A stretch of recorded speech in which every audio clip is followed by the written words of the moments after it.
आप अपनी लाइफ में कभी भी रिच एंड सक्सेसफुल बन ही नहीं पाओगे अगर आपको ये 7 प्रिंसिपल्स नहीं पता है। लेकिन आज इन्हें जानने के बाद आप हमें वीडियो के एंड में थैंक यू बोल के जाओगे, क्योंकि think and grow rich by Napoleon Hill self help की दुनिया की सबसे ज्यादा पावरफुल और कीमती बुक मानी जाती है, क्योंकि ये बुक ऑलमोस्ट 100 साल पुरानी है पर आज भी उतनी ही रेलेवेंट है। और इस अकेली बुक ने ना जाने कितनी जनरेशंस की लाइफ चेंज करी है, जिनमें से हम भी एक है। हमारी सेल्फ इंप्रूवमेंट की जर्नी में रिच एंड सक्सेसफुल बनने की शुरुआत भी इसी बुक से हुई, क्योंकि इसमें एक बहुत ही इंटरेस्टिंग कहानी है नेपोलियन हिल की, जो कि एक बिजनेस मैगजीन के जर्नलिस्ट थे और उन्हें एक मौका मिला उस टाइम के सबसे अमीर आदमी एंड्रयू कार्नेगी का इंटरव्यू लेने का। उस इंटरव्यू में कार्नेगी ने एक रिच माइंडसेट बिल्ड करने के ऐसे टाइमलेस प्रिंसिपल्स शेयर किए जो हमेशा हर वक्त हर किसी की लाइफ के लिए काम करते हैं। इवन आज भी नेपोलियन हिल ने अपनी जिंदगी के अगले 20 साल लगा दिए और वो 500 से भी ज्यादा सक्सेसफुल लोगों से मिले, और हर एक की सक्सेस के पीछे ये प्रिंसिपल्स कॉमन थे। इस किताब से हमने टोटल 7 प्रिंसिपल्स सीखे, उन्हें अपनी लाइफ में अप्लाई करा, और ऑनेस्टली इस बुक ने हमारी थिंकिंग इस वे में चेंज करी कि हम शॉक रह गए थे। और इसकी टीचिंग्स की वजह से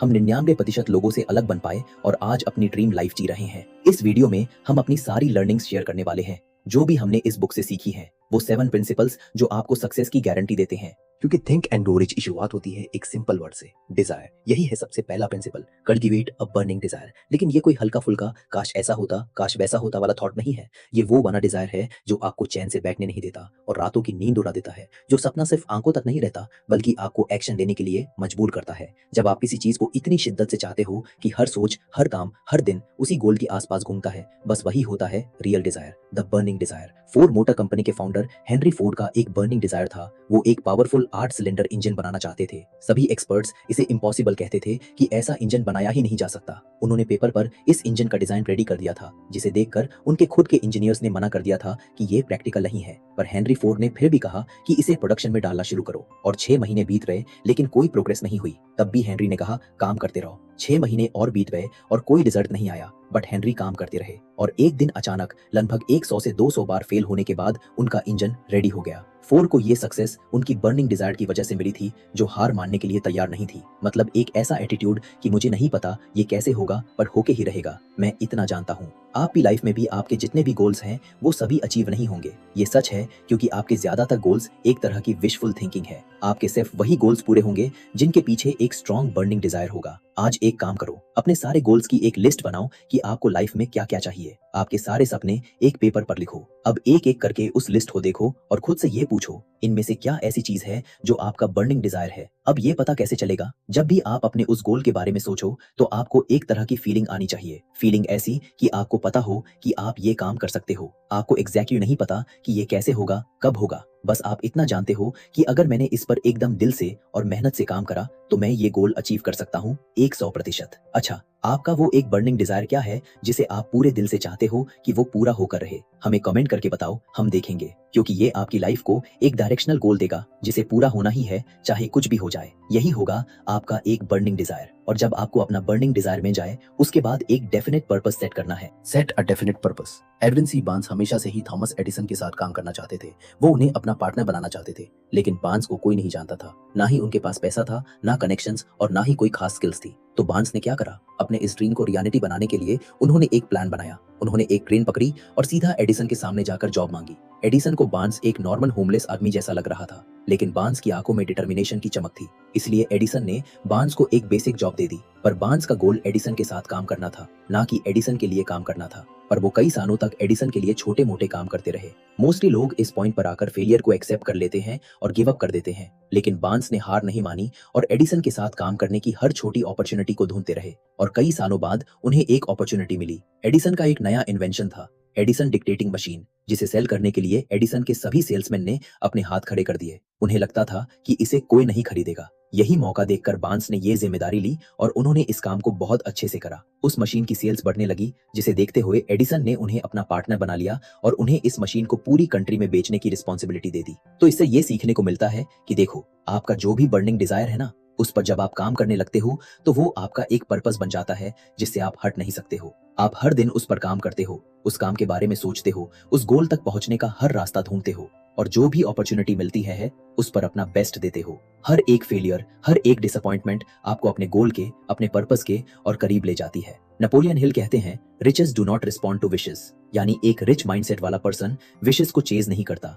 वो एक क्लियर और डेफिनेट गोल को चेज करता है। Exercise persistence. आर्यू डार्बी कंट्री के one of the most successful salesman थे जिनका इंटरव्यू नेपोलियन हिल ले लिया, और जब उनसे पूछा गया कि उन्हें हर दिन क्या मोटिवेट करता है, तब उन्होंने अपने अंकल डार्बी की एक कहानी सुनाई। अंकल डार्बी गोल्ड की तलाश में कंट्री के वेस्ट में गए थे ताकि वो सोना ढूंढकर अमीर बन सके। उन्होंने चुपके से फील्ड पर खुदाई शुरू करी और थोड़ी देर बाद उन्हें गोल्ड की औरें मिली, जिसके बाद अंकल डार्बी ने उस फील्ड को खरीद लिया और साथ ही माइनिंग की मशीनरी भी खरीद ली। लेकिन जब उन्होंने उस फील्ड पर दोबारा खुदाई करी तब उस जगह पर गोल्ड नहीं मिला। उन्होंने और खुदाई की लेकिन सोना तब भी नजर नहीं आया, जिसके बाद उन्होंने गिव अप कर दिया और फील्ड के साथ साथ मशीन एक आदमी को बेच दी। वो आदमी काफी ज्यादा स्मार्ट था। उसने माइनिंग करने के लिए एक इंजीनियर को हायर किया। इंजीनियर ने उस फील्ड को एनालाइज करा। जहां अंकल डार्बी को गोल्ड मिला था वहीं से उस इंजीनियर ने दोबारा खुदाई शुरू की और अंकल डार्बी जहां छोड़ कर गए थे वहां से सिर्फ 3 फुट और गहरी खुदाई करने पर उसे गोल्ड मिल गया था। इस तरह वो आदमी बहुत ही जल्दी मिलियनेयर बन गया। आर्यू डार्बी इतने सक्सेसफुल सेल्समैन इसलिए बने क्योंकि वो हर दिन हजारों रिजेक्शंस खाते थे। न जाने कितने लोग उनका इंश्योरेंस खरीदने से मना करते,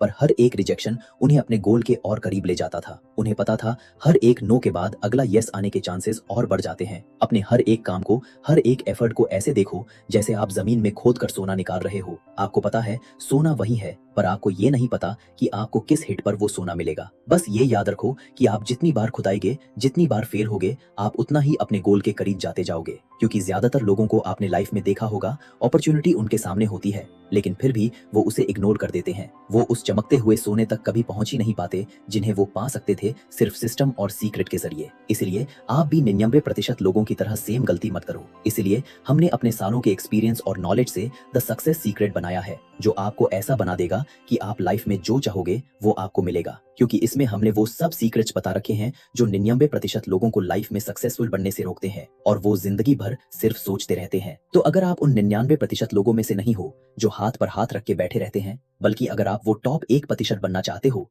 तो हमने डिस्क्रिप्शन और कमेंट्स में अपने द सक्सेस सीक्रेट का लिंक दे दिया है, जिसे आप आज ही ज्वाइन करो और एक्शन टेकर बनो। Conquer fear of criticism.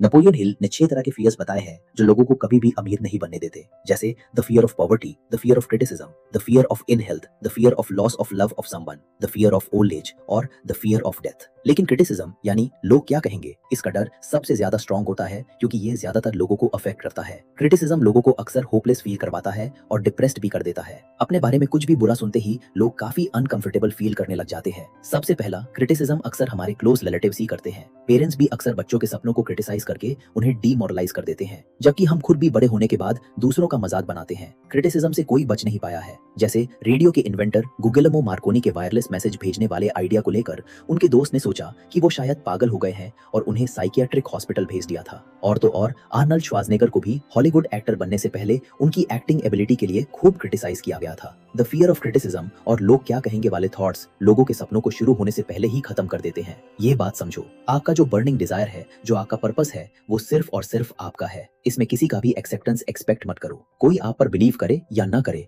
आपको खुद पर बिलीव करना है और बाकी के 99% लोगों से अलग बनना है, तो आपको सबसे पहले अपने द फियर ऑफ क्रिटिसिज्म को मारना होगा। The daily 6 steps. सिर्फ विश करने से और सोचने से वेल्थ नहीं मिलती, लेकिन वेल्थ को ऐसे स्टेट ऑफ माइंड के साथ डिजायर करना जो ऑब्सेशन बन जाए, और वेल्थ को अचीव करने के लिए डेफिनेट प्लान बनाना और उस प्लान को परसिस्टेंस के साथ फॉलो करना जो फेलियर को कभी एक्सेप्ट ही ना करे। ये सब मिलकर वेल्थ बनाते हैं। नेपोलियन हिल ने 6 स्टेप एक्शन प्लान बताया है जिसे आप अपनी डिजायर्स को वेल्थ में बदल सकते हो। वो स्टेप्स हैं। स्टेप 1, आपको एग्जैक्टली कितने पैसे चाहिए ये डिसाइड करो। स्टेप 2, डिसाइड करो कि इन पैसों के बदले में आप क्या दोगे, यानी क्या सैक्रिफाइस करोगे। स्टेप 3, एक एग्जैक्ट डेट डिसाइड करो कब तक आप उन पैसों को अचीव कर लोगे। स्टेप 4, एक डेफिनेट प्लान बनाओ और तुरंत उस प्लान पर काम शुरू कर दो, चाहे आप रेडी फील करो या नहीं। स्टेप 5, इन पहले 4 स्टेप्स को एक पेपर पर लिख लो। और फिर स्टेप 6, अपने लिखे हुए स्टेटमेंट्स को दिन में 2 बार जोर से पढ़ो, एक बार रात को सोने से पहले और एक बार सुबह उठते ही। और इसे पढ़ते वक्त इमेजिन करो कि आपके प्लान्स सक्सेसफुल हो ही चुके हैं। इन स्टेप्स को फॉलो करके आप अपने गोल्स और डिजायर्स को प्रैक्टिकल फॉर्मेट में कन्वर्ट कर लेते हो, जो फाइनली डेफिनेट पर्पस में बदल जाते हैं और आप उन्हें परसिस्टेंस के साथ फॉलो कर पाते हो। ये 6 स्टेप्स आपको रोज आप पर ट्रैक दिखाएंगे, क्योंकि ये 6 स्टेप्स डायरेक्टली आपके सबकॉन्शियस माइंड से कनेक्ट होते हैं। Practice auto suggestion. We communicate with our subconscious mind by saying affirmations with emotion. Napoleon Hill कहते हैं कि हम अपने 5 सेंसेस की मदद से अपने सबकॉन्शियस माइंड तक पहुंच सकते हैं। इसका मतलब ये हुआ कि आप अपने सबकॉन्शियस माइंड तक पहुंचने वाली मटेरियल पर पूरा कंट्रोल रख सकते हो। बस आपको ये ध्यान रखना होगा कि आपके 5 सेंसेस की चीजों के कांटेक्ट में आएंगे। सबकॉन्शियस माइंड से डायरेक्टली बात करने की एक पावरफुल टेक्निक होती है जिसे ऑटो सजेशन कहते हैं। ऑटो सजेशन तब होता है जब आप एक शांत जगह पर जाकर जोर से अपना डेफिनेट पर्पस या प्लान पढ़ते हो, लेकिन इस बीच आपकी बातों में फेथ यानी पूरी तरह से यकीन और इमोशन होना जरूरी है। जैसे फेथ का मतलब ये बिलीव करना या एक्सपेक्ट करना कि आपका डिजायर जरूर पूरा होगा। इमोशन और फीलिंग भी बहुत जरूरी है, क्योंकि जब इमोशंस आपके वर्ड्स के साथ मिक्स होते हैं तभी उन्हें पावर मिलती है। जो भी थॉट्स, इमोशंस और फेथ के साथ इमर्ज होते हैं वो हमेशा सक्सेसफुल होते हैं। Maintain a positive attitude, reject the excuses that others provide for your lack of achievement. सभी अनसक्सेसफुल लोगों में एक चीज कॉमन होती है, उन सभी के पास अपने कामयाब ना होने की कोई ना कोई वजह या एक्सक्यूजेस कह लो होते हैं। वो सब इन एक्सक्यूजेस से खुद ही एक पूरी स्टोरी क्रिएट कर लेते हैं, जैसे अगर मैं थोड़ा यंग होता, अगर मेरी शादी नहीं हुई होती, अगर मेरे पास अच्छी डिग्री होती, अगर मैं रिच फैमिली में पैदा होता, वगैरह वगैरह। ये सभी रीजन सच हैं या झूठे, इससे दुनिया को कोई फर्क नहीं पड़ता। लोग सिर्फ आपके अचीवमेंट्स को सच मानते हैं। अगर आपने रीजंस ढूंढने के बजाय वही मेहनत आगे बढ़ने के लिए की होती तो आप भी आज कामयाब होते। और अगर आपको दुनिया के बाकी के 99% लोगों से अलग बनना है तो हमारा द सक्सेस सीक्रेट जरूर ज्वाइन करो, क्योंकि हमने उसमें बिल्कुल प्रैक्टिकल और रियल लाइफ नॉलेज दे रखी है जो आपकी लाइफ चेंज करने का दम रखती है। तो अगर आपको यह वीडियो अच्छी लगी तो वीडियो को लाइक और चैनल को सब्सक्राइब करके हमें सपोर्ट करो और बेल नोटिफिकेशन ऑन कर लीजिए ताकि आप आने वाली वीडियोस मिस न कर पाओ। Thank you for watching.